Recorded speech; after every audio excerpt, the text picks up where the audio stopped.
All right, welcome everybody. I'm Tom. George is not here yet. He said he was going to be late, so he should be joining us on the stream right before the stream started. You guys probably know Bitcoin is all of a sudden pumping huge. It's on fire. I have the 15-minute on my screen here, so you'll see we're retesting right back to where we were yesterday. I'm going to put a poll up right away.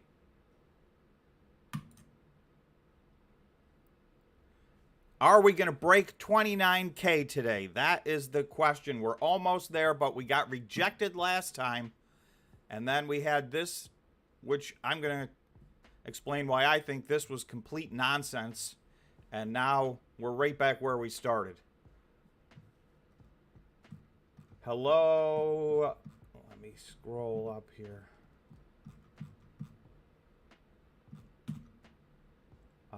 Let's see. I got one name that I can't see because of the poll. Hello, Darren. Hello, JD, Steven, Sourmelon Gaming, Barry, Steve Eckford, Dev William Hardy says howdy. Hello, welcome. Miguel. Tom, Cleanspark is green, says Miguel. Yes. Cleanspark is green. Everything, well, unless you happen to be holding GREE for whatever reason. There's a couple little laggers down here, but most of the larger market cap Bitcoin miners are on fire right now. So at the moment, it's a very good day. We'll see, because the day is not over. So I don't like to celebrate early. That's a rookie mistake, but I am encouraged. I'm very encouraged. If everybody could please smash the like button, it helps the stream out a lot. We have 18 likes. We've been going for 100 likes on the stream. And so thank you for everybody who has hit the like button. If you haven't, please remember to smash the like button. Let's see. Mara and Riot are going to break $10, says Stephen English. Yeah, I mean, Riot's on fire today. I mean, Marathon is as well. It's right just one step behind it, but I mean, Riot's at 950. And remember, Riot did break $10 the last time Bitcoin was at 25,000. So Riot's actually the closest to behaving normally out of all the Bitcoin miners. And, you know, Riot and Marathon are the two big dogs, are the two largest market caps by far. Todd said, hey, Tom, great morning. Absolutely. JD, nice. Go, Wolf. Yep, Wolf's having a day. And Wolf has been on a roll. So this is in addition to the fact that at long last, Wolf was lagging the pack, no pun intended, by a lot all year this year. And this week, they have made up a lot of ground. Ricky, hello, Ricky. Hello, Brent. Ricky said, I made up a new account so I can smash the like button twice. Thank you. Appreciate it. Darren, the miners are on.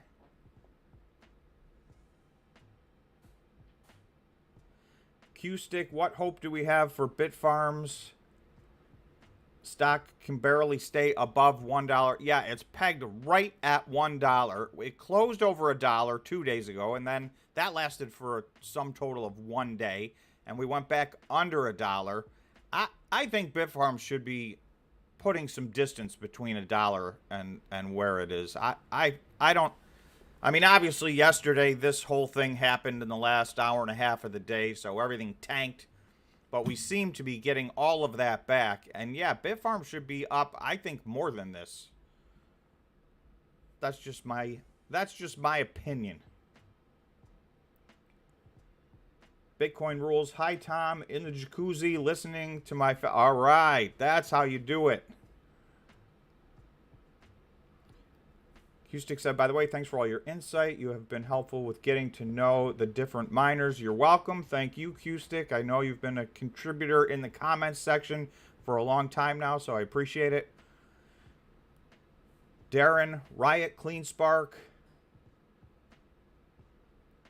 I'm on fire. Robert said 4 days in a row. I think this is 4 live streams in a row. Yeah, so we set a goal.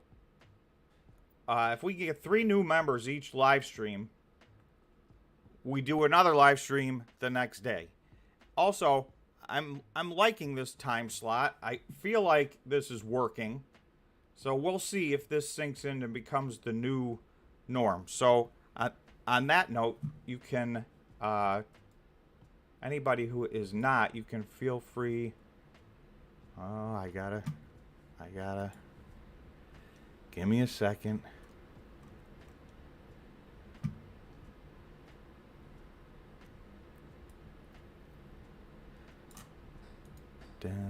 Let's see, I don't have George to fill the gaps while I'm messing around with the machine. All right, if you are not a member, you can join. I just put a link in the chat. Thank you very much to the existing members. I see a lot of members on the live stream today. Hello, Tom and Aaron are also members that I see commenting on the live stream. So much appreciated to all the existing members. And remember, you can gift members. We did have that happen yesterday. Jeff, who's not on right now, I don't think, gifted 5 memberships. And then George gifted 5 memberships. So thank you to Jeff and George. All right, enough about that. We are right on the brink of a breakout. Let me see how the poll is going. Okay, we're still early. We got a lot of votes already, but we're still early. So I'm going to let it keep going. But it's definitely, you guys can see, we're headed toward, are we going to break through 29 today? We're at 76% saying yes right now. If you haven't voted, put your vote in. All right, welcome to Talking Investing. We are right. All right, James Ross, welcome. Thank you for joining the Talking Investing Squad. Welcome. You are our newest member. There's a bunch of content ready and waiting for you.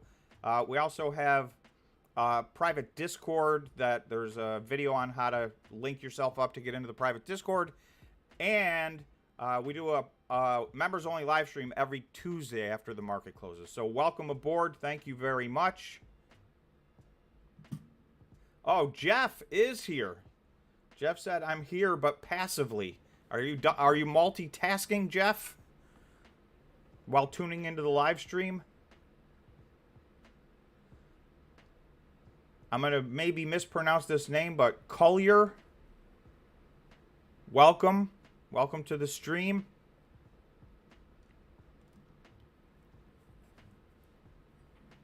So you guys can see, let's get to the important stuff here.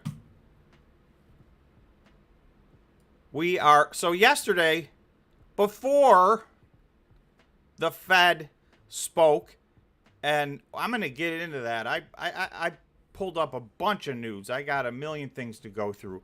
I don't think the Fed said anything at all yesterday that should have caused a dip in the market. I also think there's this gigantic conversation going around about FUD versus what Janet Yellen said versus what Jerome Powell said. Well, I got some video to back up my evidence.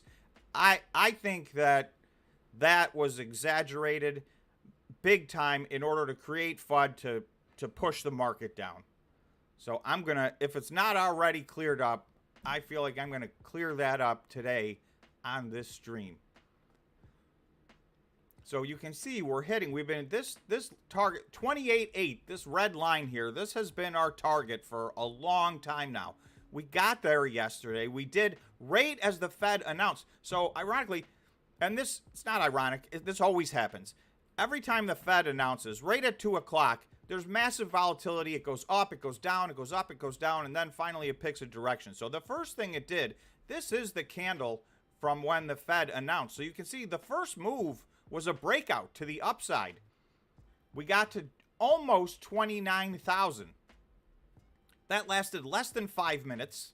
and then we turned around and went sideways until Jerome Powell started speaking, and there was a giant sell-off. Now, a lot of people said, well, that's because Janet Yellen was speaking at the same time, saying the opposite of what Jerome Powell said, but I'm going to put the two side by side and show you what they said. I think they are closer to on the same page. I know not too many people are a fan of either Janet Yellen or Jerome Powell, but, those are the people we got doing the jobs, and I think they're coordinating more than is represented. That was the alleged cause of this crash. Obviously, the Bitcoin, we have somebody who just mentioned the Coinbase situation. I got a bunch of stuff on that too, because that was some more FUD that came out like right after the market closed. The SEC and Coinbase are having an issue, if you will. So we'll get into that as well. Let's see what I missed here.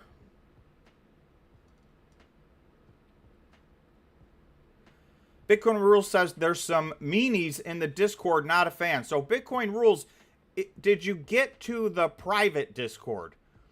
The members only Discord. I will say, and we leave it go and try to allow free speech in the free Discord.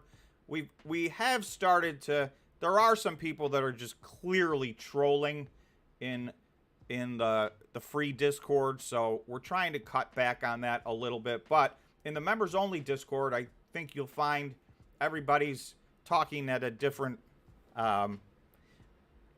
different quality of conversation. I don't think we have trolls in there at all. It's a quality conversation. James Ross said, love your channel. Thank you very much, James. What is happening with coin? I'm going to get to that for sure.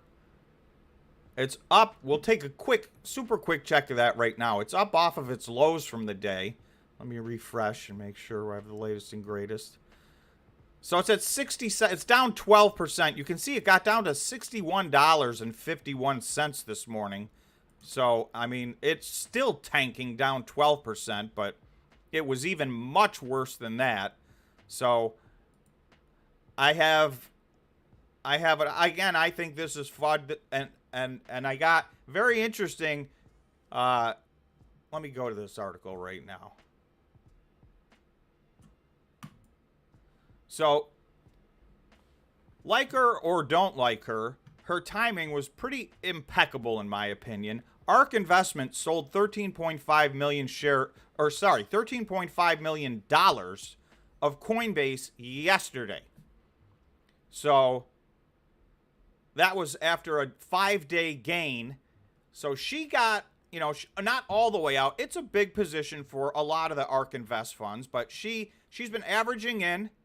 And I just think this was a part of the rebalancing process. This is how these funds work. So, maybe this was pure luck, but, she pulled out $13.5 million right before this stock tanked. So this was very good timing on her part. They sold 160,887 shares, but you'll see they've recently bought over 350,000 shares. So, they sold half of what they bought. I'm sure mostly because it has on a huge run, so things were getting out of balance in her funds. So she took profits. She was the winner on this one. And then we'll definitely get into what's going on with Coinbase later, because it has to do with the SEC. They've been given a notice, and there's much more to come on that. However, I believe that Coinbase is ready and willing to fight, and I think the SEC is picking a lot of fights, and they don't seem to be winning a lot of them. So I think they're about to go on a losing streak. And this one, I think, I'll show you, but in my opinion, I think this is going nowhere. This is absolute FUD, but only time will tell. All right, so we got two 15-minute candles in a row that got up to this 28.8. So this is two today. Yesterday we had 1, 2, 3, 4 candles that candle wicked up to that line. We can't get one to, We can't even get a 15-minute candle to close above this line. So that's step one. We need to get a 15-minute candle to close above this line before we can even start talking about, you know, taking the next move up. But in the meantime, if you happen to be holding on to a Bitcoin mining stock, I mean, Bitfarms is up 10%, HUT 11, Hive 9, CleanSpark 11, Riot almost 16, Marathon 12.5, Cypher almost 12. So Riot and Marathon are the two largest market caps by far. Cypher is now the third largest market cap, and they're pretty far ahead of HUT, who's in fourth. So there's a clear top two. Cypher and HUT are 3 and 4. And then it does drop off a bunch after that. And I'm speaking strictly from a market cap standpoint. So those aren't necessarily how I rank the Bitcoin miners. That's just, factually speaking, that's the order of market cap.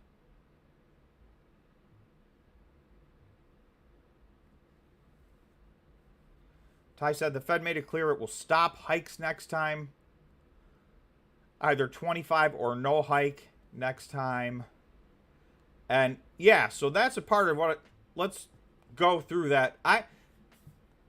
The only change to their talking points that they made, and I'm going to go to the article because it should have been, it was absolutely, you know, they argue it was dovish or hawkish. There was only one change, and it was dovish. So, and I think it's what everybody already expected and already priced in. So it shouldn't have been a shock to anybody. But I got an article here that's, I think, says exactly what they said. Okay, Federal Reserve raises interest 0.25% for highest since the 2007. But what I want to read is, okay, a couple things. So there's a giant argument. Everybody's saying, well, you know, Jerome Powell said that the Fed's got the backs of depositors in the U.S. banks, and depositors shouldn't be worried. And then later, everybody interpreted what Janet Yellen as saying is that maybe they don't have depositors' backs. But I'm going to show you that I think they said almost word for word the same exact thing. So the U.S. banking system is sound and resilient. So, you know, that was his reassuring comments regarding that. But the change that he made, it says, this article says, notably, the Fed set the stage for ending its rate hiking cycle, doing away with the language for, quote, ongoing rate increases. So this has been constant language for the last year. They got rid of that, and in place they put this very long sentence that ultimately, in the end, later he was asked in the question and answer, like, you know, can you clarify exactly what this means? And pretty much what he said is, just think of it this way. Instead of ongoing rate increases, think of it as possible rate increases if needed. So, you know, that's a fundamental change in the right direction. I think most people are looking for these rate hikes to end. And I think there's a light at the end of the tunnel. But then if you look at what the notes came out from the Fed meeting, and they're pretty much identical to where they were in December as far as how many rate hikes they're going to do. And they're pricing in one more seems like almost an absolute certainty based on, here, let me go look at it. This is their little. Okay, so the first thing is, so if you look federal funds rate, this was from the December projections. 2023 5.1, 2024 4.1, 2025 3.1. That's what they said the last time they did this. Now, yesterday they said 5.1 turned into 5.1, so no change there at all. 4.1 turned into 4.3, so that's them saying, yeah, maybe it's going to last a little longer, but still, that's lowering rates. So that is a minute change, and then 2025 stayed the same, so there wasn't much of a change, but where you really can see this is in their little scatter chart here. So they just raised rates from here to this dot right here. So there is one member of the Fed that thinks that was it, that was the last one. you can see this right here would be one more rate hike. This is where the vast majority of everybody is at. But there are a fair amount. 7 members think we're going to need to do more than one more rate hike. So I still think the conversation is between 1 rate hike and 2 rate hikes. The question becomes, they could very easily, now they've given themselves permission here to pause. Even if there is one more, it's not necessarily going to be at the next meeting. So I think there's a lot more wiggle room. For those of you who are familiar with the channel, and I know there's a lot of members on right now, I said all along it was 0.25. They couldn't. They were locked in. There's nothing else they could do. 0.5 was going to be a disaster. You know, that was priced in for a while, and then 0 started to get priced in. They were locked into a 1/4 of a point, and that's what they did. But in doing so, in their talking points, they clearly gave themselves an out to slow down and potentially pause. And that is why it baffles me that, you know, this is what happened. Like, we got this. That's after they said that, that's what happened, which makes no sense at all. And a lot of people are saying, well, it was the Coinbase stuff, but I think that happened after the market closed. And then some people were saying it was Janet Yellen. So I want to play exactly what she said, because this is almost verbatim. Now, later, they asked her a different question, which I'll tell you. Economy. 2 weeks ago, we learned of problems at 2 banks that could have had significant impacts on the broader banking system and the American economy. In the days that followed, Treasury worked with the Federal Reserve and the FDIC to take decisive and forceful actions to strengthen public confidence in the U.S. banking system. We took actions to protect all depositors at the 2 failed institutions and provide additional liquidity for banks. This was designed to mitigate risks to the banking system. It's important to be clear. Shareholders and debt holders of the failed banks are not being protected by the government, and no losses from the resolution of these banks are being borne by the taxpayer. Deposit protection is provided by the Deposit Insurance Fund, which is funded by fees on insured banks. As I said last week, the U.S. banking system is sound. That's it. That's what she said. The U.S. banking system is sound. She talked about backing up deposits. Now, later, they grilled her and said, well, are you going to raise the FDIC insurances at $250,000, as most of you probably know? Back in the day, forever, it was at $100,000. During the last crisis, they raised it. So they were trying to pin her down and say, are you going to raise that? And predictably, there was no other answer she could give. She said, we're not talking about that right now. And because that's the reality. She can't come out and say yes or no to that in the middle of a Senate hearing when, you know, that's not the issue that's on the table. So she said, you know, that's not in our discussions right now. And that was interpreted as going against what Jerome Powell said. But you can hear those were her opening comments. She made it crystal clear. Those guys are all on the same page. They are going to protect depositors. She also made it clear they are not going to protect equity holders. They're not going to protect, you know, management.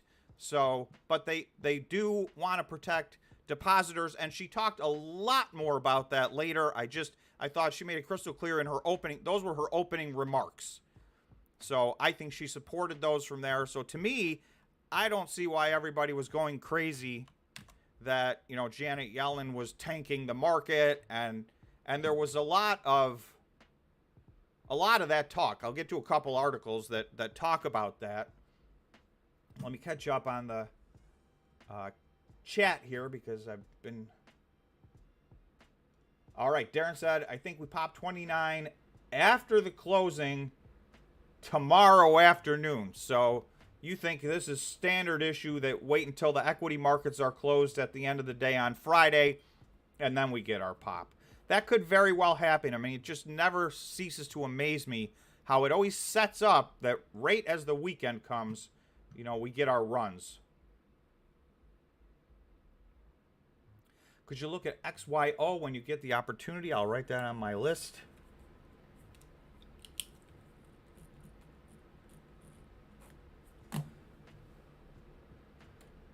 Barry said, I like Powell.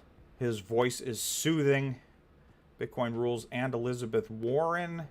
Yeah, Elizabeth Warren, apparently, from what I can tell, she wants Jerome Powell's head on a platter. So those two are duking it out, but we'll see what comes of that. I know, it's easy to blame Jerome Powell, and I'm not going to sit here and defend him. I would not necessarily have done things the way that he did them, but hindsight's 2020, and you know what? This was a tough situation. There was no, I don't believe there was anything the Fed could do to stop what's happened over the last couple of years, right? There were a lot of things prior to that occurred that left us in a situation. The situation's playing itself out. So it's easy to, rail against Jerome Powell. But I mean, I wouldn't want to have his job. Would you? Would anybody want to have that guy's job? I mean, I wouldn't want to have his job. I wouldn't want to have Janet Yellen's job. Those are thankless positions, in my opinion. All right, we got 52 likes. We're halfway there. Anybody, if you can please remember to smash the like button. It helps the live stream out a lot, and I appreciate it. We've been shooting for 100 likes per live stream. We've been getting there, so thank you for everybody's support. Barry said, I don't like Warren. 100K Bitcoin CNBC article. So I'll have to look for that. I've heard a lot of calls all of a sudden. It's funny. It was gloom and doom and how low can we go, and when's Bitcoin going to hit 10,000? That was the conversation for 3 months, and now it's like FOMO is real. Now that all of a sudden we've already run up 85%, now everybody thinks we're going to have a giant run up, and I'm not saying I disagree with them. I actually do think the next leg of the market is up. I'm not calling Bitcoin 100,000, but in the short term, I think we're going to break through. This is the second time clearly testing this very long-term line of resistance. So, we failed yesterday. We're trying again today. I think, whether it's the second time or the third time's the charm, we'll see what happens. But I do think we're going to break above this and have a little bit of a run up from here. I think the run is going to continue. That's my opinion. So we'll see what happens. I think the technicals are setting up a little bit that way. This surprised me. I did not think that this was going to happen over the last hour and a half. So this happened a lot faster than I thought.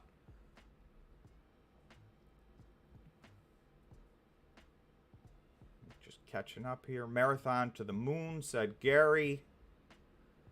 Sourmelon Gaming said this dip was ridiculous. So I agree with that. I have no, other than the fact that the market just does what it does, I don't think there's any real. This is the thing, and this is what people have to do on TV, and it's their job. They after something happens, they got to try and explain to you, here's why this happened. But the fact is, it's I don't think there was any good reason for that. It just simply, that is what happened, and that's what the market did, and you can see it's already corrected itself. So I agree. I think the dip was ridiculous, and it's been undone.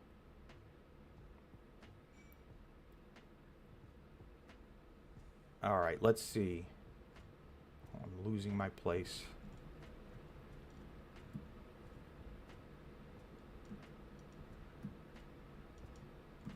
Where? Wow, I'm way behind. Sorry, guys. I'm way behind in the chat.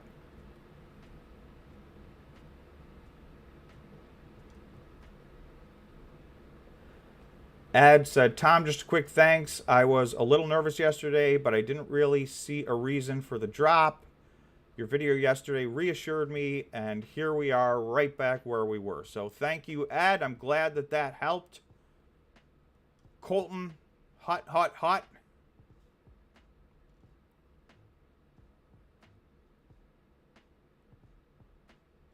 Raul, welcome to the live stream. Raul said he just joined, but for all I know, I'm far behind, and that was a long time ago.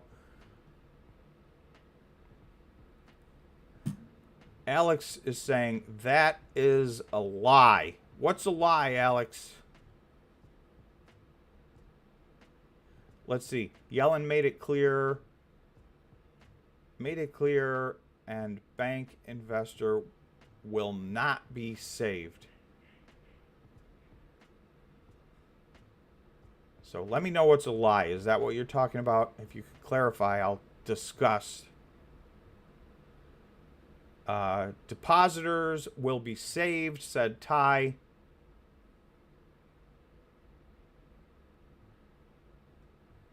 Colton, I don't want 10 minutes alone with Janet Yellen or Jerome Powell or any of those guys. They took the job. They got to go do their job now. Alex said 300 billion printed last week. Yeah, see, that was a huge, this is a part of the conundrum. It's like they put 300 billion in, and that was, absolutely directly to make sure there was not a run on the banks, because we lived through this in the last financial crisis. And for as much as people might like it or hate it, I actually have no problem with the fact that they did that. A true run on the bank is going to cost so much more than $300 billion. And the liquidity, I believe, is all there. Not the liquidity. I think the money is all there. I don't think this is a situation where the banks have lost a lot of money. I think they've lost a lot of liquidity. So to inject some liquidity into the situation and reduce the panic from the public, I think was a smart move. I know it's kind of contradictory to what they've been doing for the last year. It's also contradictory with the fact that they then went and raised rates immediately thereafter. But I'm hoping they don't have to do a lot more of that. Reese said sold Riot and Marathon, and then said I regret it. Raul, yes, DXY continues its downward trend. So let's just look at that real quick. So this I think is the big key. We talked about this on the live stream yesterday, and we've had our eye on this for a long time. So to me, this green line was a 20-year high in the strength of the dollar. So you can see we kind of went above this line in April, dipped a little bit below it, but then by the time June hit, we were at 20-year highs here for a long time. We had one time we dipped below, and you can see this would correspond directly with when the market rallied, and now we're dipping below again. So I think this bodes very well. Let's just look at the market right now. S&P's up about 1.5. Dow's up 1.2. The NASDAQ is up 2.12. This is what I follow most closely. This, you guys know, is probably the broadest measure of the market, but for the stocks that I invest in, I look at the NASDAQ, and then the Russell's up 1.4. So, very green day today. Very green day for the equities. Very green day for Bitcoin. We're having a little bit of a red candle here in the moment, but you can see we've kind of leveled off. We ran up to about 28,600, and we've been hanging out there. So we'll see what comes next. But this was a big move back up right to where we were. So I think these things happen. We get this pattern is all too familiar in Bitcoin. So that's what we got in the last, day. But the DXY going down, if that continues, I do think this is a huge correlation to, and particularly in Bitcoin. I think as this goes down, you will see Bitcoin run. That's what's happened in the past. So obviously that's no guarantee, but I think there's a good chance that those remain correlated. And it makes sense.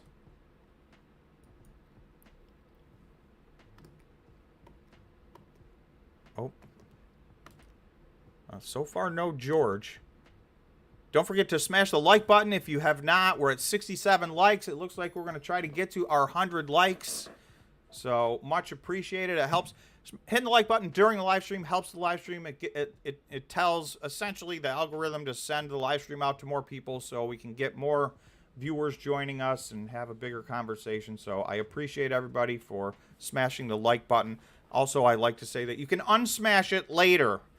which is how I believe it works, right? You can, if you don't want it sitting in your history or whatever, then you can just unlike the live stream after it's over.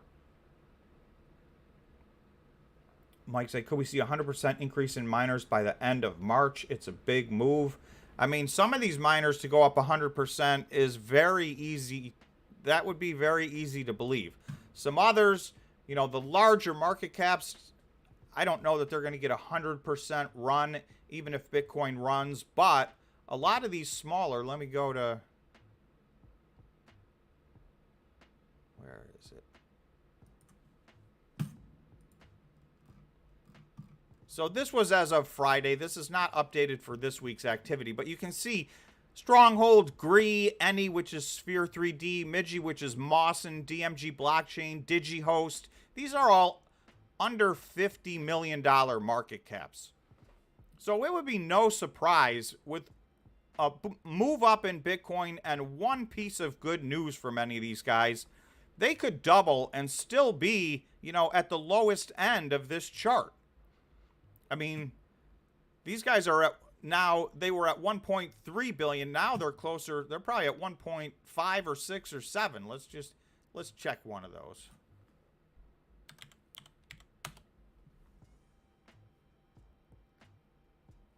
So Marathon's at almost 1.5, which means my guess is Riot is at 1.5. Yeah, Riot's over 1.5 billion. So yeah, I mean, could a $20 million stock turn into a $40 million stock with some good news and with Bitcoin moving in the right direction? We've seen this happen many, many times. In fact, let me go to this schedule.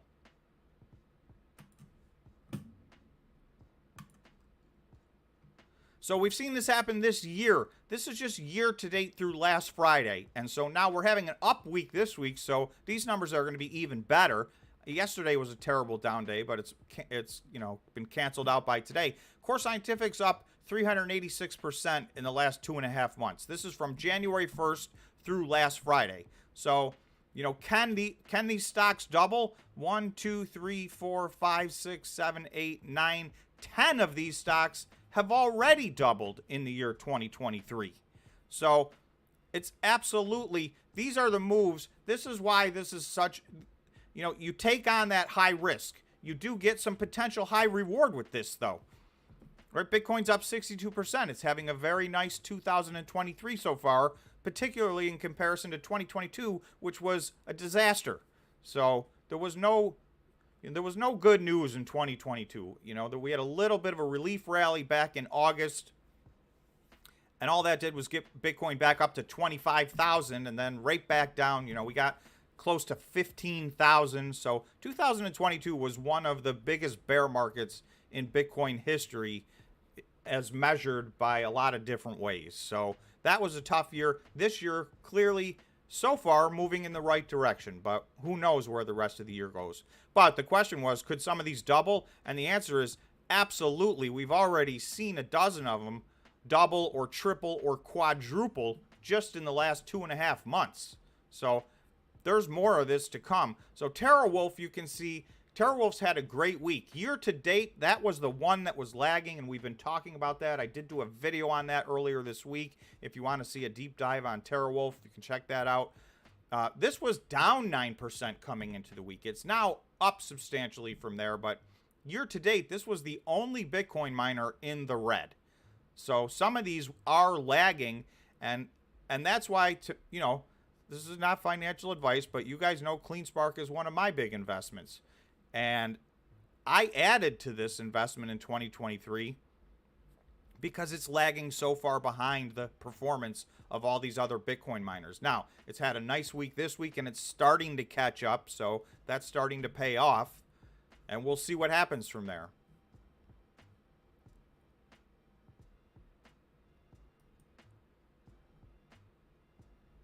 All right, so we're at 28.6. So we're hanging at 28.6. Can we get to 29?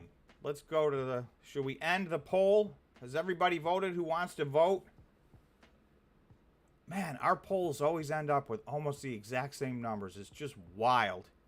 Are we going to break through 29,000 today? Right now, yes is at 75%, and no is at 25%. And that's with 107 votes. So this seems to be where this poll ends up so often.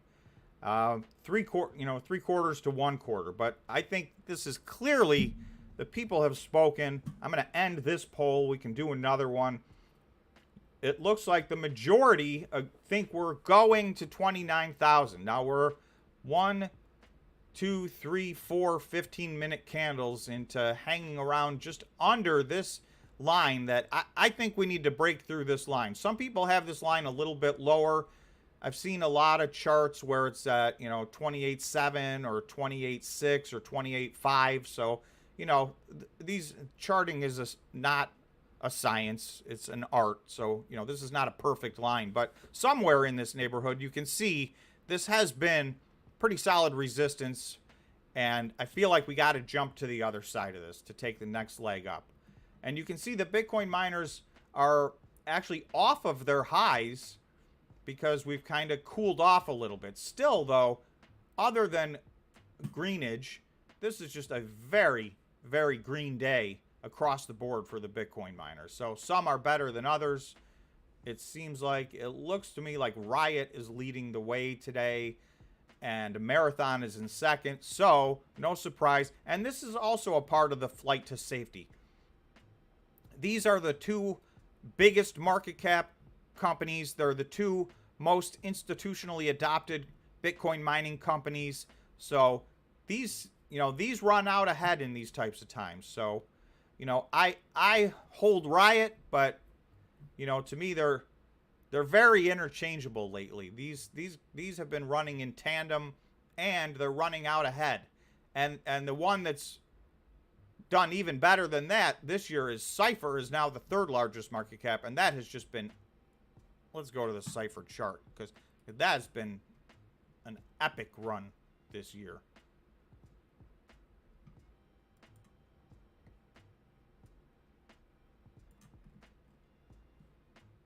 So this should be December 29th. So the end of 22, fittingly, the end of 2022 was basically the absolute bottom for all these Bitcoin miners.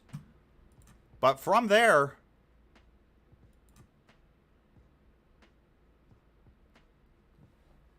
I mean, that's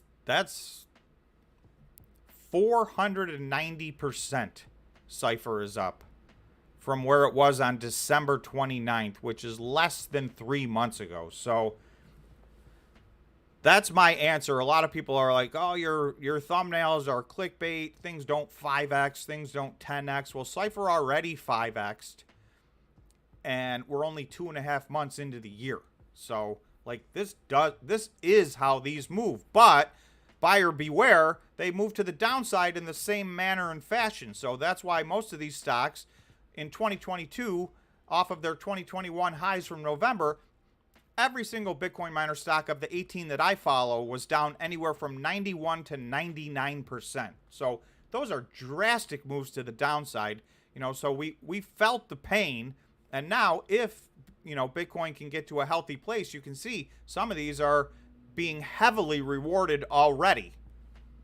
This one, more than any other. This is the best performing stock out of all of them. But even, a big market cap like Riot's the biggest market cap.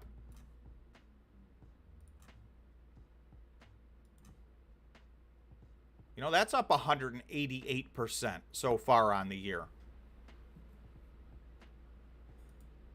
So to me, that's why I'm still hanging around in CleanSpark. I know CleanSpark is a love 'em or hate 'em, and there's an awful lot of people, and I know even people on this very live stream probably right now that hate CleanSpark. Everybody's free to like whichever Bitcoin miner they want. I like this company. They are only up about 68% so far off of their December lows. So to me, they have been lagging behind. In fact, they're behind where they were.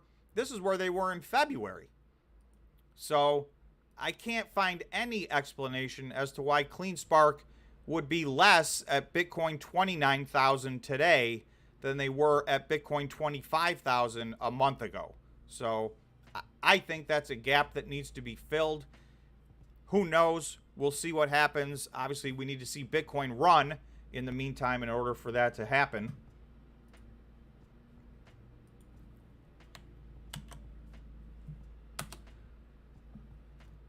Don't forget, you can become a member. If you're not a member, you can join the membership. It's only $5 a month, and we have a lot of content. We do a members-only live stream once a month. Once a week, we do a members-only live stream every Tuesday after the market closes. We have members-only Discord, and in addition to that, we have a lot of content that is already sitting there ready and waiting for members only. It helps the channel. I don't know what YouTube's doing, but they are not helping. So I appreciate everybody. There's a lot of members on the stream right now, so thank you very much to all the existing members. It is much appreciated. George is in the chat section, I see, but he's not on the stream. George, if you're listening, you got to invite. He may be out on a job site or something. Let's see. Let me see where else. I'm behind on the chat.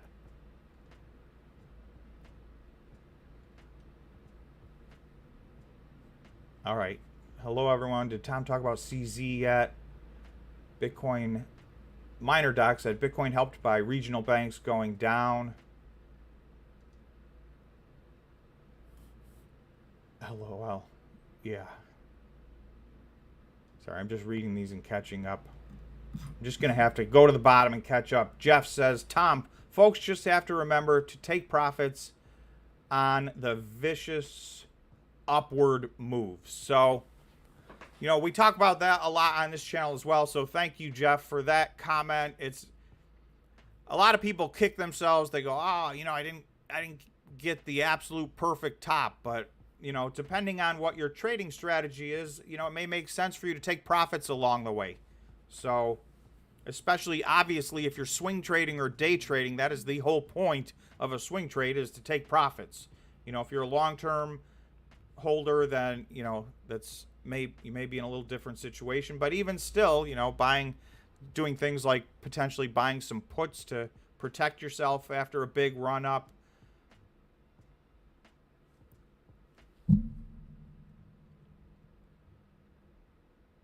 Let's see.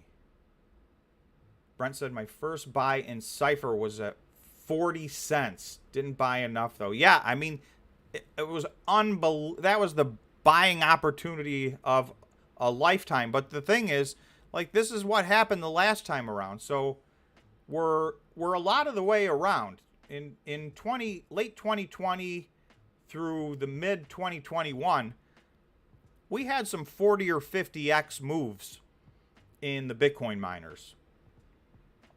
So it is possible we'll see things like that again.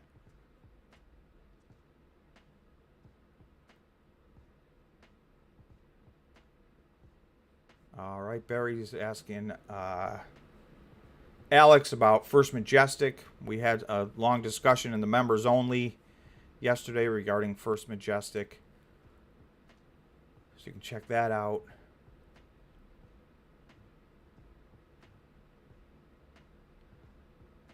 Hard to imagine a lot of these stocks getting back to their all-time highs, says Ricky2416. So that's a valid question, Ricky. I think there's some of these stocks, I would say some of these stocks will get back to their all-time highs, and I think some of these stocks are going to blow away their previous all-time highs. Now, there's some, depending on what, where, and when. I'll give you an example of one that I think is going to have a long time before it ever sees its all-time highs. CleanSpark was trading over $40 2 years ago.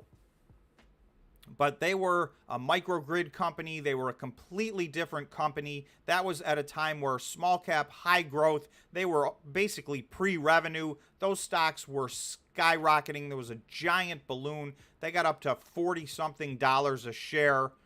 So, yeah, they've pulled back a lot from there. I don't count that as their high. And here, I'm on the CleanSpark. So let's just go to the 1 week and I can show you.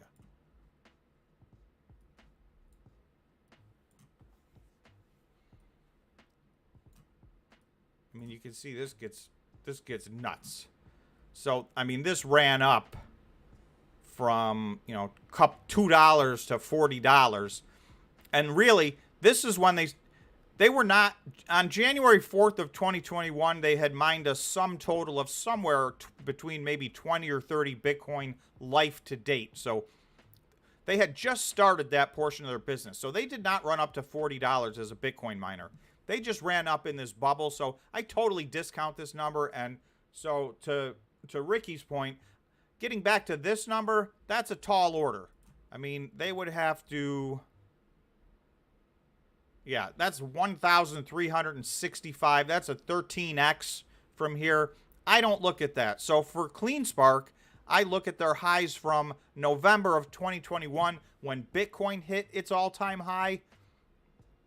So I do think that's a realistic price target. And when I talk about price targets like that, I'm talking in the next 2-3 years, you know, at some point, if and when Bitcoin makes its move. I think these are realistic mid to long-term price targets if you're a buy and hold person. So, but for me, I would look at this number, this November of 2021 high, which was around $23.60, and I ignore this up here. This was crazy time. So there's an awful lot of charts, and for a long time, I used to have to do this at the beginning of every video. I said, ignore this. And it wasn't just on CleanSpark. It was on almost every single stock on my watch list. Had one of these right here, and that was just fantasy land. So I think CleanSpark could get back to this, you know, and can Riot get back to...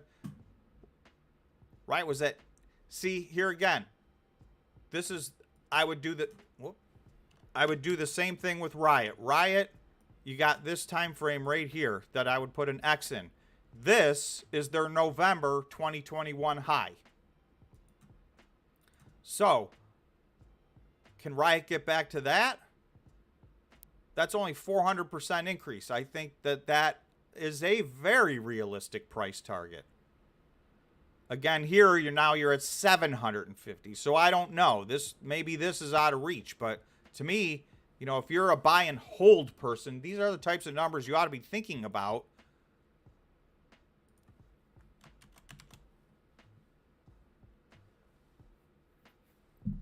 Let's see.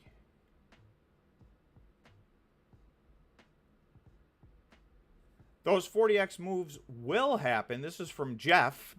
Those 40x moves will happen post-halving, in my opinion, August 2024 through January 2025. I think will be explosive.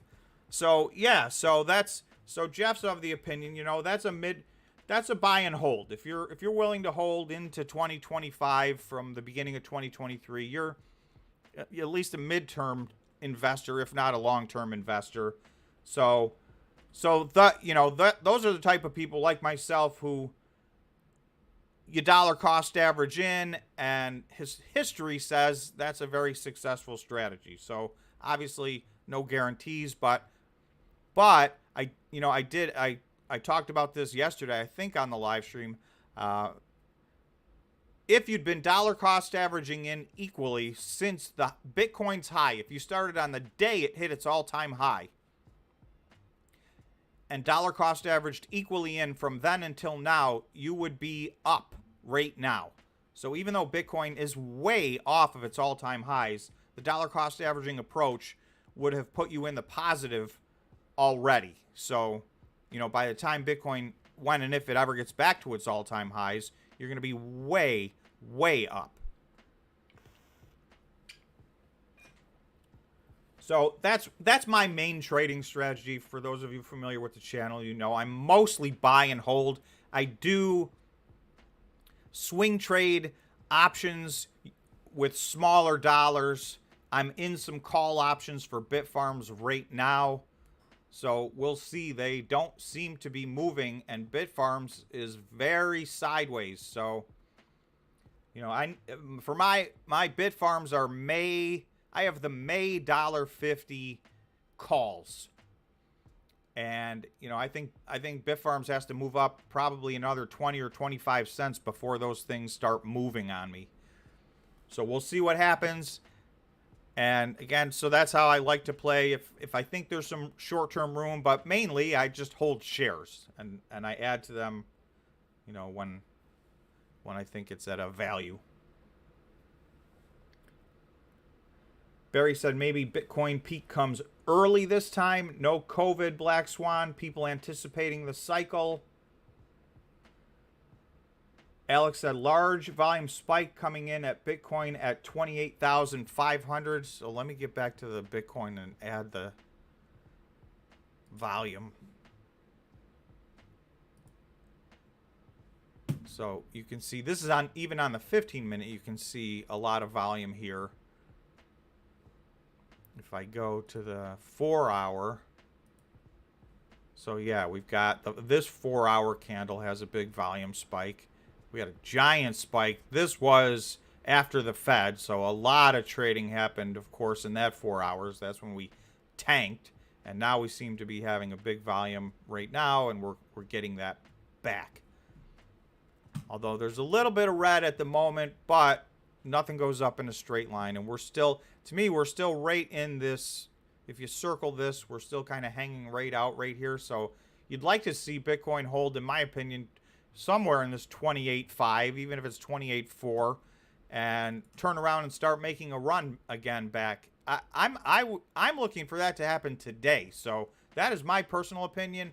My answer to this poll is I think we should get to 29,000 sometime today. And if I go to this is the 4-hour. So if I go to the 4-hour RSI, this was yesterday. We got down as low as around 41, and, you know, we're making a run.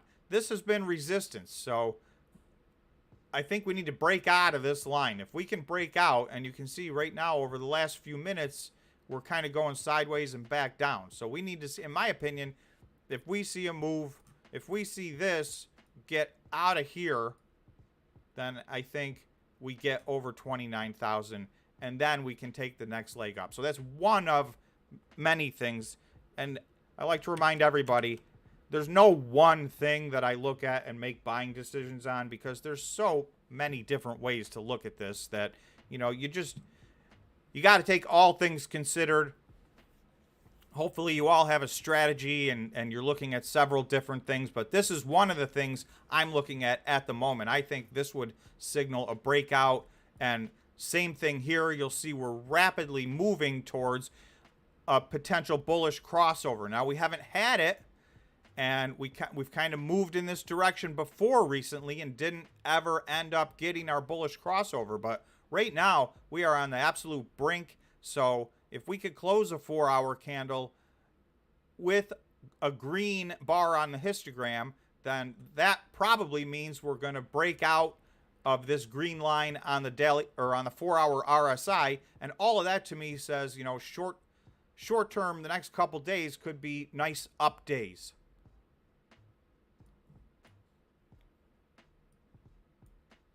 Again, that's just one way to look at it. So, oops. And then if I go to the 1 day, so this is nice to see, right? We had this candle yesterday. We were all over the place. We candle wicked above this line, and that was literally, the Fed announced at 2 o'clock. They put their announcement out. Probably at like 2:05, we were up above this line. So it was the first 3 to 5 minutes we just had a burst to the upside, and then it was basically downhill for the rest of the day yesterday. But you can see on the daily chart, this looks very healthy. We've made all of this up and then some. So we're higher than we were yesterday, 2 days ago, 3 days ago. Right now, if this were to close, this would be our highest close. So that's what I'm looking for on the 1 day time frame. Let's keep closing, having a higher daily close, having green candles.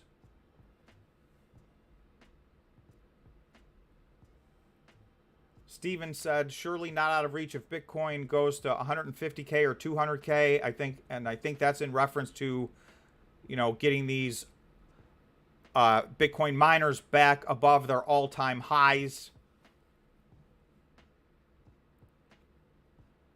Organic Autos Garden said, I do think it will happen again. So I think, we got a lot of people that believe in, potential all-time highs.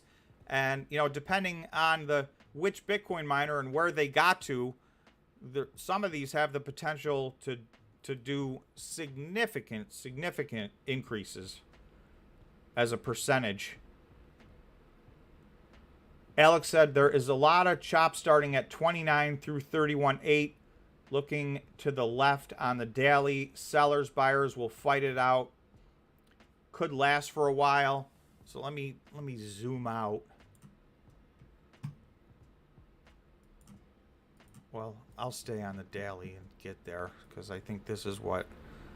So you got, I think what Alex is trying to say is, we had a period here, and this was back. This was back before the bottom fell out. So we did have this flash crash down to 25, and then that line of support on that flash crash has been ever since until last week. That lasted as resistance for, the next 10 months. We got very close to it back in August. But anyway, somewhere here in June, we went below this line, and this line has been resistance at 28.8 ever since last June. So that's a long time. But right before that, you can see a lot of these daily candles are between, 30 and 32. This is all between 30 and 32. So there was, obviously at the end of this, we lost the battle, but now we're headed in the other direction. So hopefully, even if we have to duke it out in this range, we could potentially have a breakout to the upside after we get through this. And I'm pretty sure that's how Alex is looking at the chart. Alex, let me know if that's what you're talking about. That's the next battleground if we can get above this 28.8. Let's see. I'd really like to see us establish 25K area, said Jeff. So Jeff might be expecting a pullback. I'm hoping to establish 30. Scapegoat said late to the party, but like the daily streams. Thank you, Scapegoat. Welcome. Kudab says, I miss George. Kudab is George. So George misses George. George, you're free to, you have an invite. FYI, you have an invite. You can join the stream if you're available. You're probably on a job site, I imagine. So, but join us if you can. Scapegoat said, I took my first small position in CleanSpark today. So for me, I think, yeah, CleanSpark, in my opinion, I have been adding at these numbers. It's lagged way behind all the other Bitcoin miners in 2023. And I think it's underpriced. I like what CleanSpark is doing, but I will say, CleanSpark is the new Marathon. CleanSpark and Marathon are probably the two stocks in the Bitcoin mining sector that are the most controversial. There's a lot of people that love them. There's a lot of people that hate them. And I hate to even use the word, but there just are. There's people that are like emotionally angry about CleanSpark, and some people about Marathon. And for each one of those people, there's people that are passionate about how excellent, Marathon is or CleanSpark is. So they seem to be hot button companies for whatever reason. I have a high conviction level in CleanSpark. I like what Marathon's been doing recently. So, if you watch my last couple of deep dives on Marathon, I really feel good about what they've been doing. I think they're not done, but they're certainly moving in the right direction.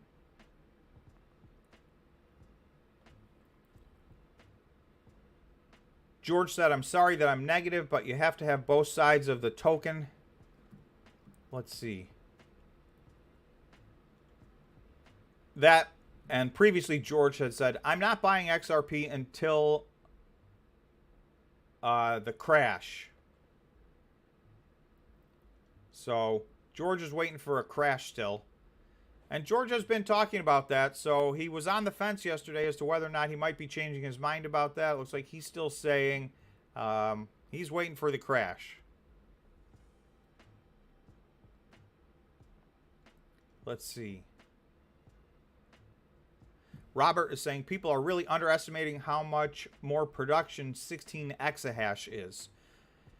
Yeah, I mean, they have a plan to get to 16 exahash. They were at 6.6 exahash. They've purchased the machines to get to 9 exahash already, and they've been crystal clear that they are going to get to 16 this year. Now, whether you believe them or not is a different question. How much dilution is it going to take to get there is what a lot of people are worried about. But I will tell you, at Bitcoin 28,000, that paints a much, much prettier picture for a company like CleanSpark who wants to grow their exahash. Right? If they're mining 600 Bitcoin a month, which is what they seem to be doing, that's an extra $6 million a month from what they were getting, a few months ago when Bitcoin was at 18,000. So, that goes a long way to buying the equipment to get to 16 exahash.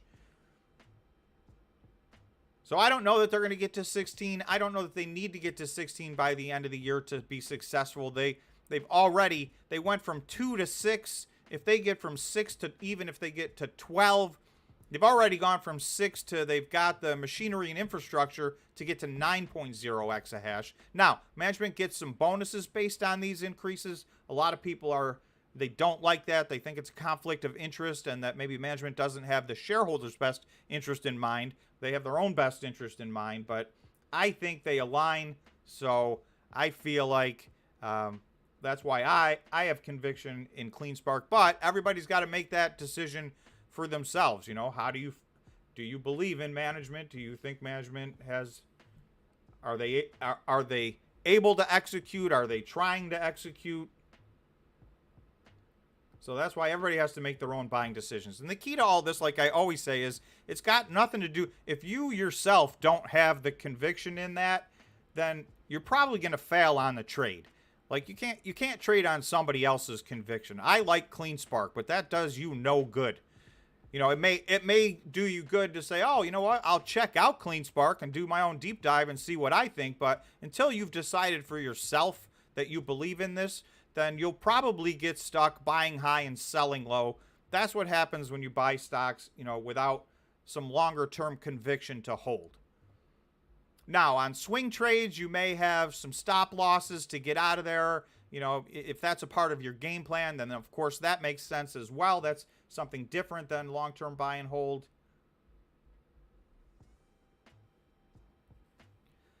Let's see. Gary saying, Mara lost $687 million in 2022. Starting to turn things around will still be a lot of loss. So that is true, Gary, but I will tell you, their $687 million loss, most of that was non-cash items.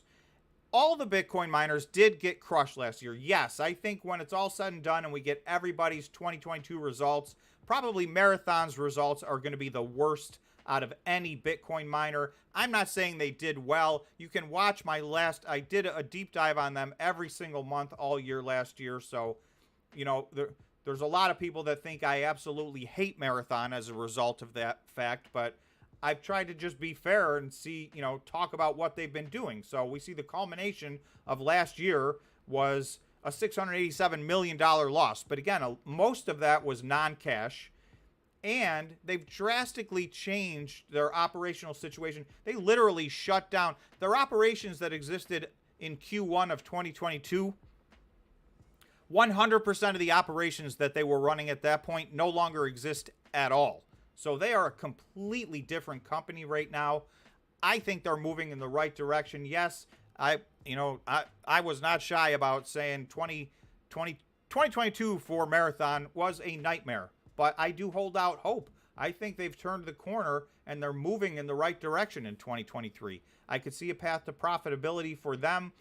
And with Bitcoin pushing these numbers, if Bitcoin can get a little bit higher, a lot of these companies, I think, will be not only cash flow positive, but show a profit in 2023. Now, not all of them, but a lot of them that have a better control on the cost per coin. And that's another thing. Marathon's cost per coin was still too high. It's lower.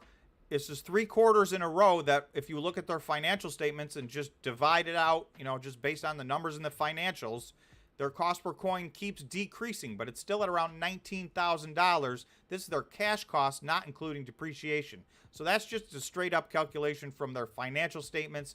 Again, this is the 3rd month in a row it's decreased, so it's moving in the right direction. I think it needs to go lower than that for them to be profitable. They're already, you can see, cash flow positive. If their cash cost is $19,000 and Bitcoin's at $28,500, then they're cash flow positive. They're making gross profit, and so that's a big step in the right direction. Some of the other companies, Bitfarms put out their annual report, and I think their cost was more like $11,000 per coin. So at Bitcoin $28,000, Bitfarms is not only cash flow positive, but they're making a pretty decent sized profit at these numbers. So, that's why that while we're down in this 20, 30 range, it does make a difference. If Bitcoin runs up to 100,000, it's not going to be that big of a deal whether your cost per coin is 13,000 or 17,000. But when Bitcoin is here in this range, particularly last year when it was at, we spent 2 months at around $17,000. That was a nightmare for some of these companies. There was self-curtailment across the board because people were better off turning their machines off than running them and losing money by mining Bitcoin. So, no, I don't think anybody's in that situation at Bitcoin 28,000. None of the 18 that I follow are, and some are better than others. So, CleanSpark has a decent cost per coin. Bitfarms has a good cost per coin. The two that really seem to be setting the bar here at raising the bar are Cypher.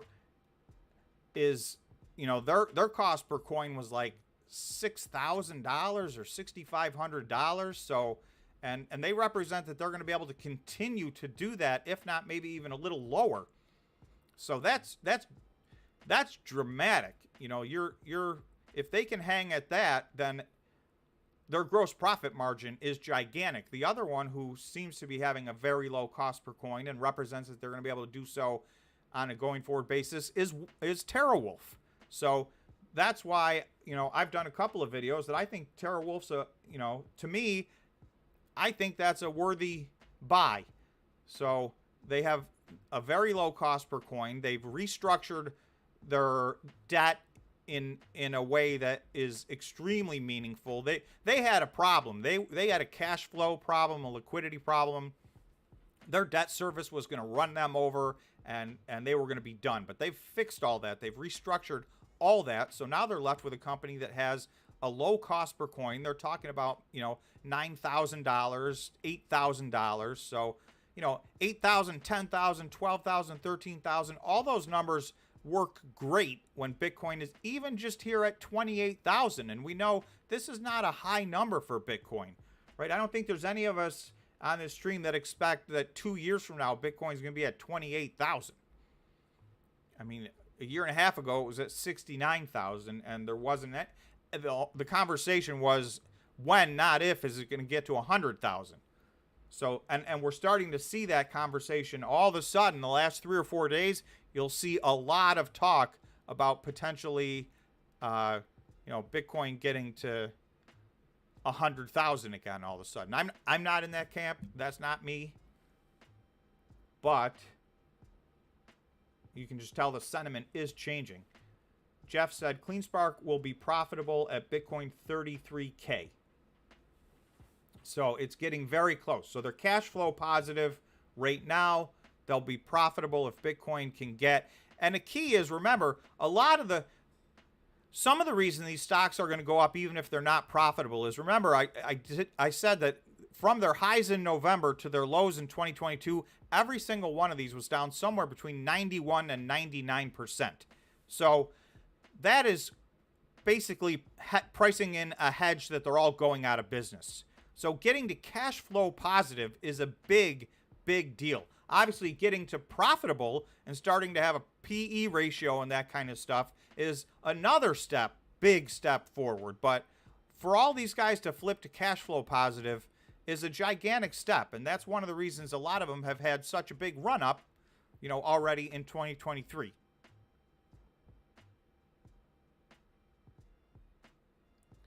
Jeff saying that's just the price I have marked for them to pay for all the growth and the ops and Bitcoin cash left over. So yeah, I mean, I don't disagree with a number somewhere in that neighborhood. They do obviously they're going to intend to pretty much continue to sell their Bitcoin and reinvest it in getting to 16 exahash.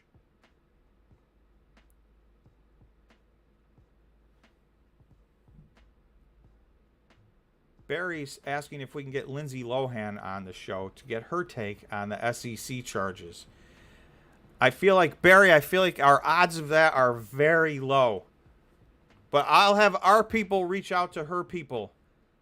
However, her people are going to ignore our people. So, but it never hurts to ask.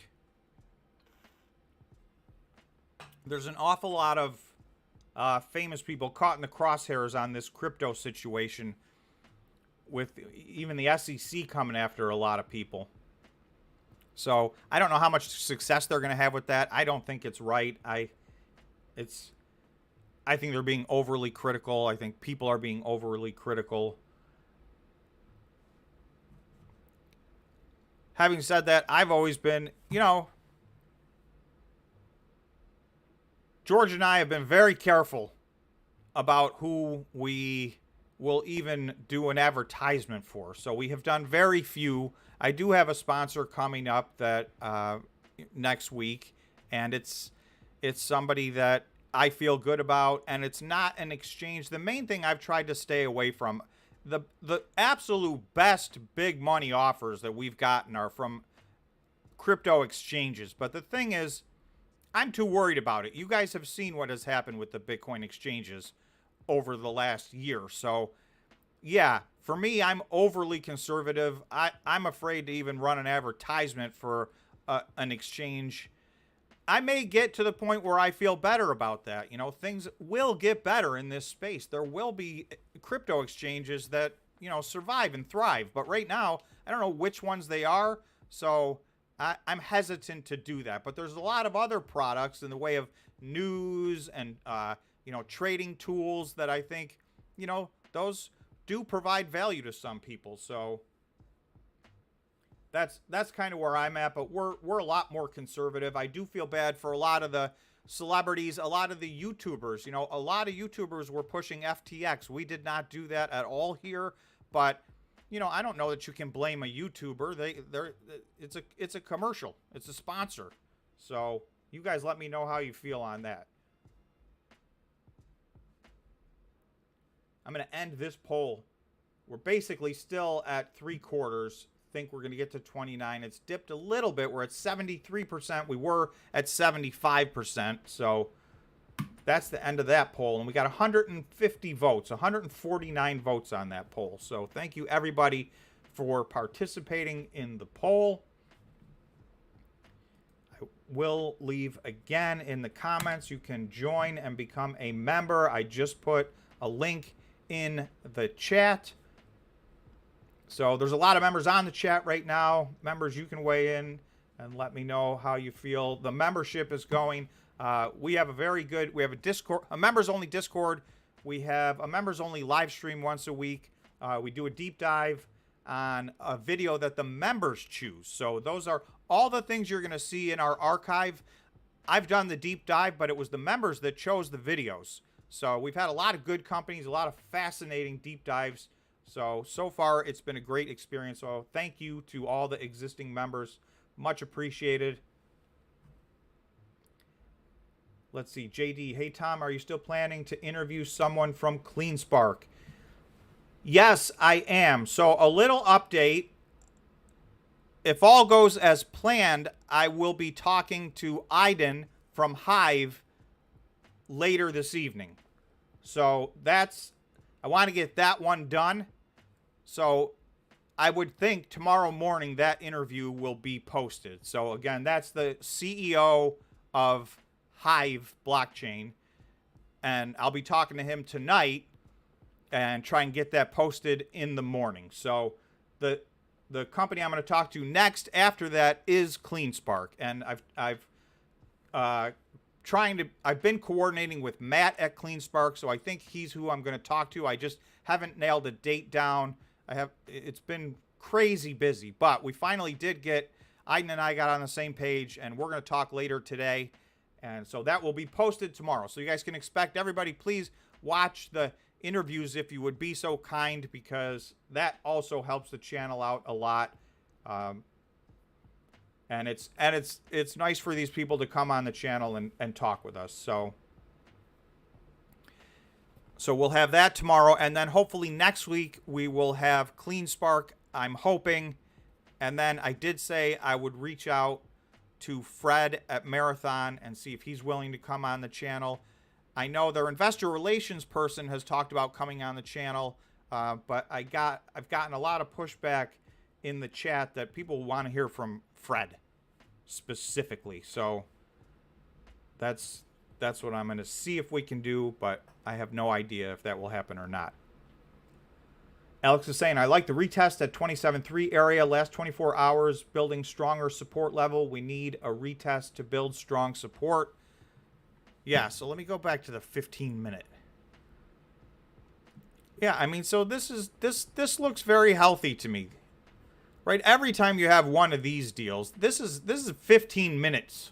So, you know, that was an hour. We were up 5%. That's a massive move to the upside for Bitcoin. So, yeah, we're having a little bit of consolidation going on here. So, we're probably not, it looks like we're not going to break 29,000 on the live stream, but I still leave the possibility open that we have some consolidation here and break to the upside by the end of the day today. That's my hope.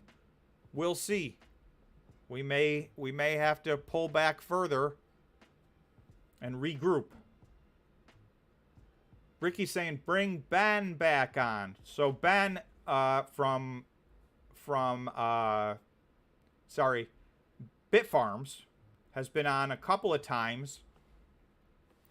I will reach out to Ben. I would like to have him back on because, you know, those guys had a very rough 2022. However, I do think they did a lot of important, necessary things to set them up for success in 2023. Their stock is not behaving that well. Operationally, they've always been overachievers, in my opinion, operationally speaking. Financially, they had some bumps in the road. So, yeah, I'll reach out to Ben as well and see if he's willing to come back and talk. He's their, I think their CTO, or they may have another term for it, but, you know, he's in charge of their operations, essentially. Paul from Wolf would be an amazing interview as well. So I think that's Paul Prager, and I have never talked to them. That's from JD. So JD, we'll try to reach out to them as well. If I could do one interview a week, that would be nice. That way it's not overwhelming to you guys, and it would be easier for me to schedule. So I'm going to try to make that my goal, is to try and talk to one of these guys every week. There's an awful lot of people out there to talk to. You know, we've been focusing on, you know, executives at the Bitcoin mining companies, which I'd like to continue to focus on, but there's other people as well that we can talk to. So Duckman's asking, will Stronghold Digital ever recover? I think the answer to that is yes. That's just my personal opinion, but I like what Stronghold has done. They've made they had a massive reorganization of their company. A lot of these Bitcoin mining companies had to totally reorganize their business plan. They had to totally restructure all their debt, and they had to switch gears, change speeds, become smaller companies, but a lot of them did get through all that in a way where they now look like they're liquid and cash flow positive, and they have a chance to either succeed on their own, or, you know, they're a potential. We still, I think, are expecting some consolidation in this space. So, you know, they could be a potential buyout for somebody. And I would think they would not sell themselves for anything less than a significant profit for shareholders, because I think they're going to do just fine on their own. That's my personal opinion. Barry saying gold is headed to 2K today. Let me check gold. Oh, we're very close. I don't want to switch on this one. Let's go over here.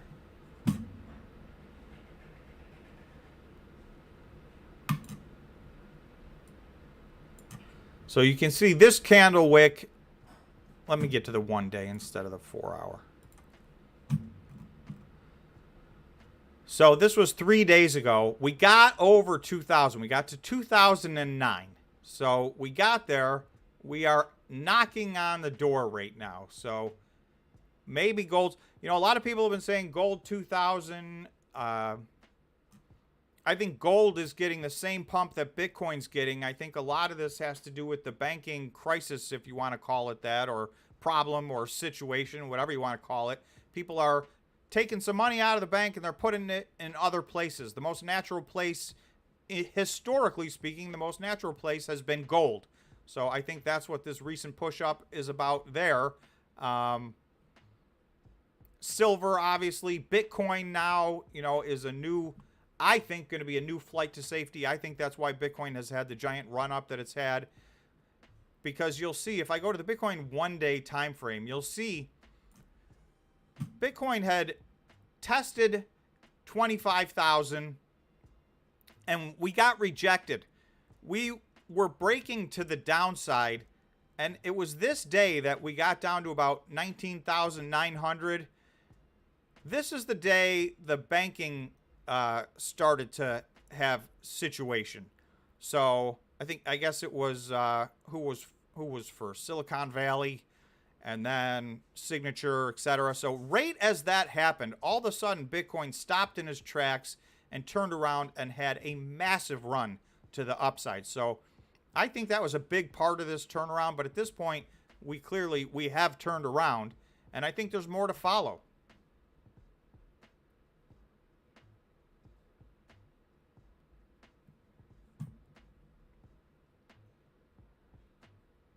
So Ricky's saying, so Ben, who placed the buy order? Are you talking about when they bought their Bitcoin?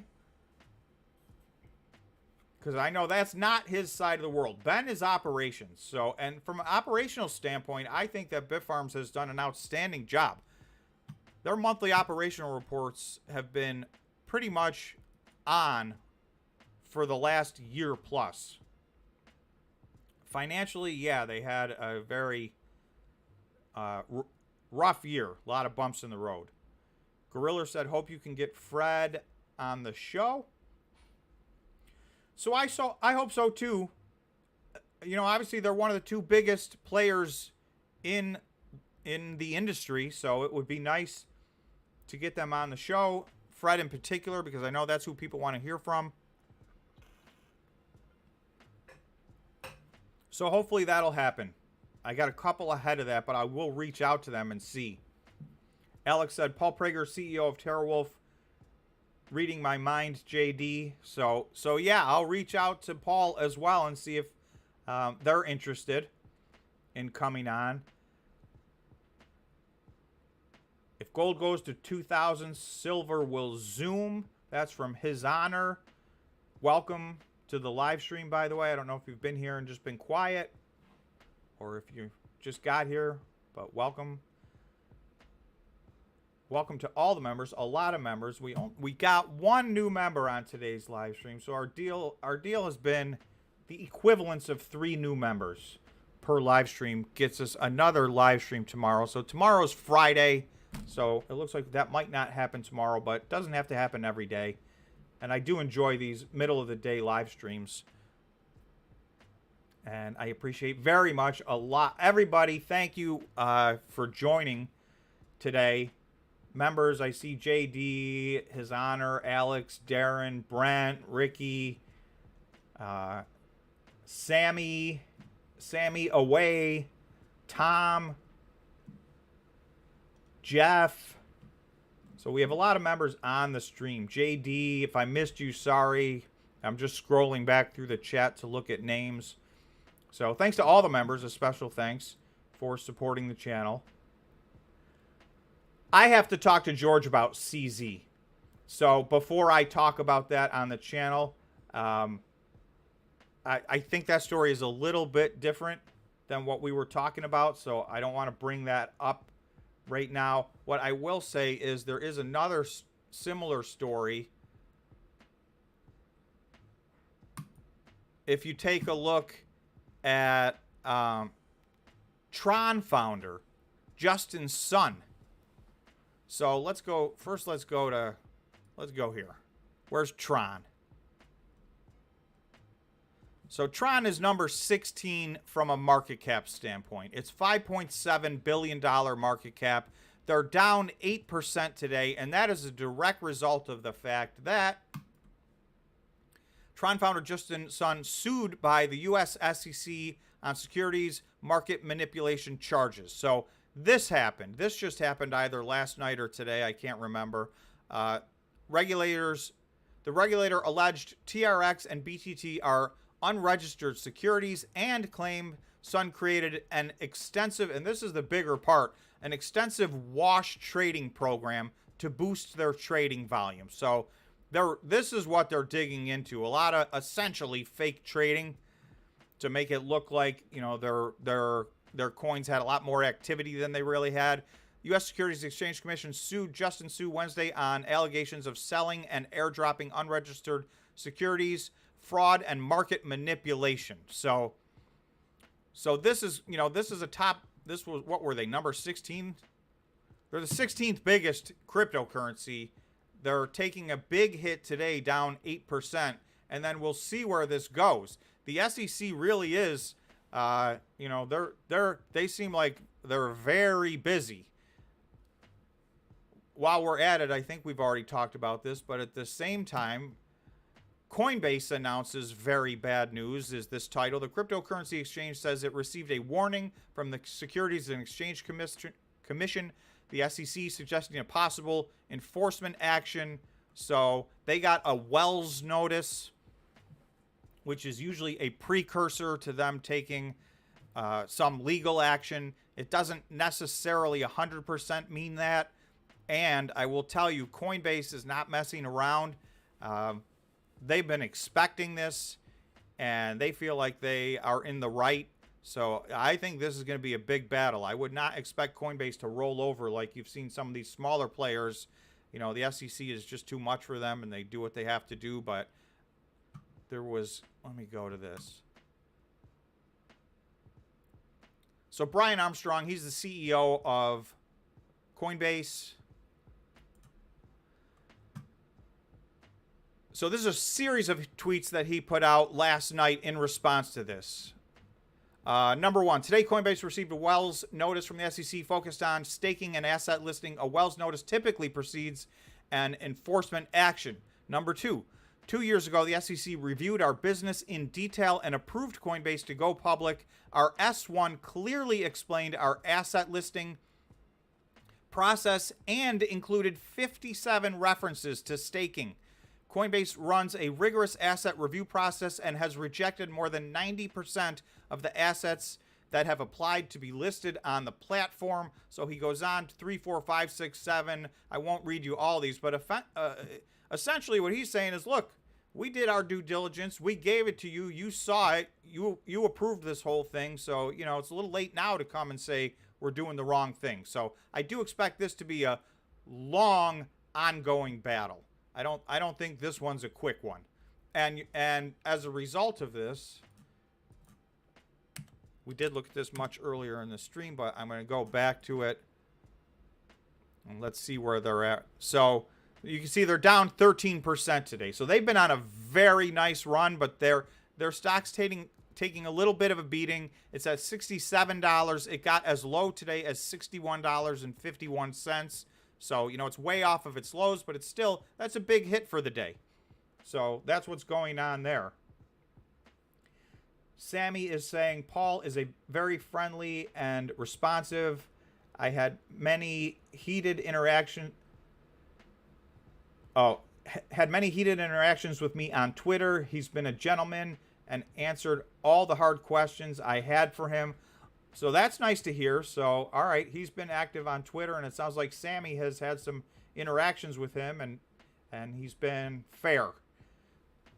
So he'll probably I'll reach out to him.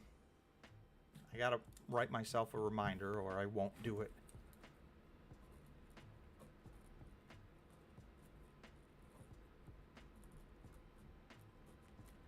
Okay, so yeah, that'd be great. I'd love to talk to him.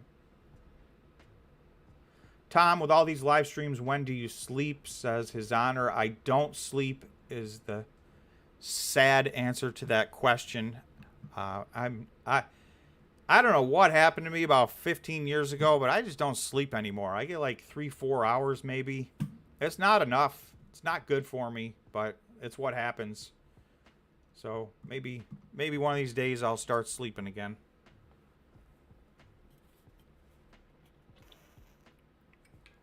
Or maybe this is what happens when you get old.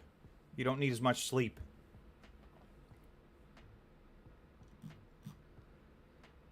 All right, so I'm going to wrap it up. We've been on for a long time. Thank you, everybody. Much appreciated to all of everybody that joined the chat today. In particular, thanks again to all the members for supporting the channel. And let's just take a look at Bitcoin before we leave and see where we're at. So Bitcoin looks good.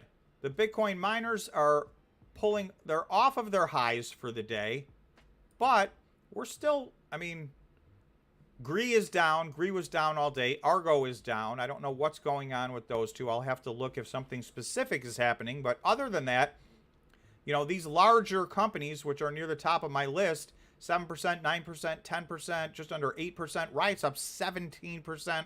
Marathon almost 11%. Cypher 8%. Iris Energy 8%. Bit Digital 7%. So very, very nice day for the miners if it can continue. And I think you can expect that if we break this line, and I don't know if that's going to happen today or not, if we break this line, I think you'll see these go even ballistic from where they are right here. The Bitcoin miners have a lot of catching up to do. And I do think it has a lot to do with crossing some of these lines of resistance. So we're starting to get them to catch up. So let's all hope for the best. Either way, I will have the Friday after the market closes, we will have our live stream. So hopefully I will see you then. By then, hopefully I will have already posted my interview with Aiden from Hive. So you can expect that, I think, to be posted tomorrow. So that's what I got going on. Thank you so much, everybody, for joining us. And we will see you in the next live stream.